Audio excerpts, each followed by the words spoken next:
Hey everybody, welcome back. We're continuing our reading of the Federalist Papers. Excellent writing, just fantastic.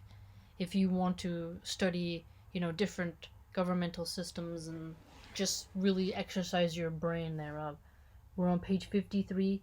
We're on number 12, Alexander Hamilton's essay on the utility of the Union in respect to revenue, and has accordingly become a primary object of their political cares, by multiplying the means of gratification, by promoting the introduction and circulation of the precious metals. Okay, that's different. Promoting the introduction of it. Those darling objects of human avarice and enterprise. You already said? Okay, so he's like, precious metals. He's like, okay, you need to promote it and introduce it and have it circulating within the economy. But it is a form of human avarice, so like it's a vice, And he calls it darling though, so it's like the contrast. He's such a great writer. It serves to vivify and invigorate all the channels of industry and to make them flow with greater activity and copiousness. So he's contending that having those circulating will motivate people to work harder so that they can get it. And it'll make them, produce more. Oh, that's interesting. So incentivizes the assiduous merchant, the laborious husbandman, the active mechanic, and the industrious manufacturer. All orders of men look forward with eager expectation and growing alacrity to this pleasing reward of their toils. Like the dwarves in Snow White and the Seven Dwarfs. Think about it. He's like the husband, like the laborist. So even if you're really laborious, you're active mechanic. He contends, industrious. You too will want to have these, and you'll work hard to get it. And you working hard to get it will benefit the greater good of national wealth and other things. Smithian is coming to my mind when I think of that. The often agitated question between agriculture and commerce has from indubitable experience received a decision which has silenced the rivalship that once subsisted between them. Aha! So look at that. Rivalship, competition.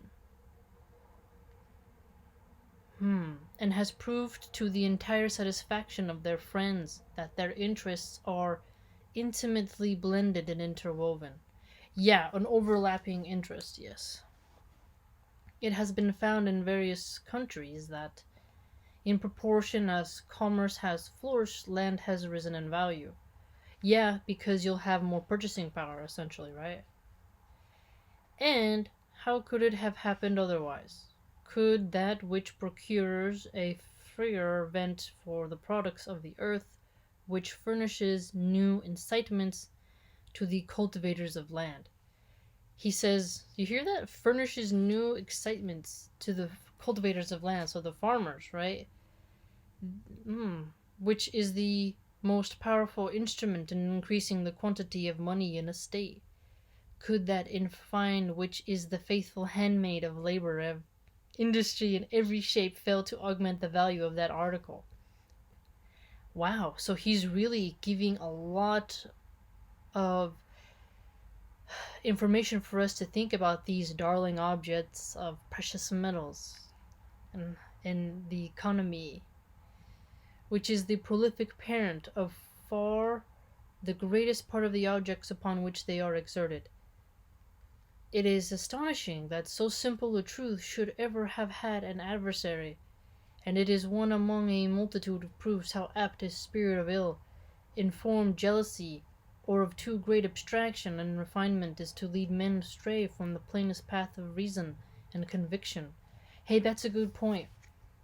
So these precious metals can cause people to grow so jealous, and like he says, to a great abstraction, and they get jealous of the refinement, and that can be given to them by the spirit of the ill-informed. So those who were not very well, they didn't examine the information they got very well, and they made a bad choice, and they didn't even wait to hear the truth of the information and acted on it and do some bad thing out of jealousy uh, to the person who has something better. So these minerals are making people, do good and do bad, but they still motivate people to cultivate the land to the point where they'll work very hard and be very industrious in whatever field, also outside agriculture, to get those items. They value it. Wow, it's really interesting. It's coming like real, like just digging it in for us. The ability of a country to pay taxes must always be proportioned in a great degree to the quantity of money in circulation. Okay, so the money in circulation, and then making it proportional to how much taxes. So you can't tax people more than the money that's in circulation he's getting at. You get it? And to the celerity with which it circulates. Commerce, contributing to both these objects, must of necessity render the payment of taxes easier and facilitate the requisite supplies to the treasury. Oh, yeah, commerce can help with that in a way, right? You can have a tax on certain things that will go directly to the treasury and kind of leave it directly off the person. If I think he's getting that, if I'm getting that right. The hereditary dominions of the Emperor of Germany contained a great extent of fertile, cultivated, and populous territory, a large proportion of which is situated in mild and luxuriant climates. Really? I didn't know that. I don't know much about Germany's weather patterns. In some part of this territory are to be found the best gold and silver mines in Europe. Oh, really? Wow. And yet from that the want of fostering influence of commerce that monarch can boost but slender revenues. Slender the revenues. So you're not getting as much as you could get. He has several times been compelled to owe obligations to the pecuniary succors of other nations for the preservation of his essential interests.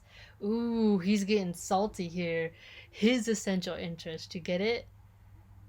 Wow. So it's really making him sound like a pig, and is unable, upon the strength of his own resources, to sustain a long or continued war.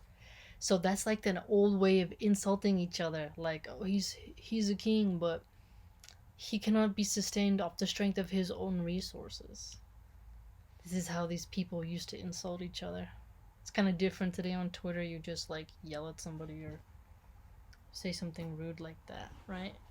Take a little water break. It's very interesting when you read how the ways and strategies that these people think can definitely be used today and learned from. That's why it's very valuable to expand your reading library. But it is not in this aspect of the subject alone that union will be seen to conduce to the purposes of revenue. Okay, so that union will be seen to conduce to the purposes of revenue, to really funnel in revenue. Okay, there are other points of view in which its influence will appear more immediate and decisive. Well, yeah, I mean, yes, naturally.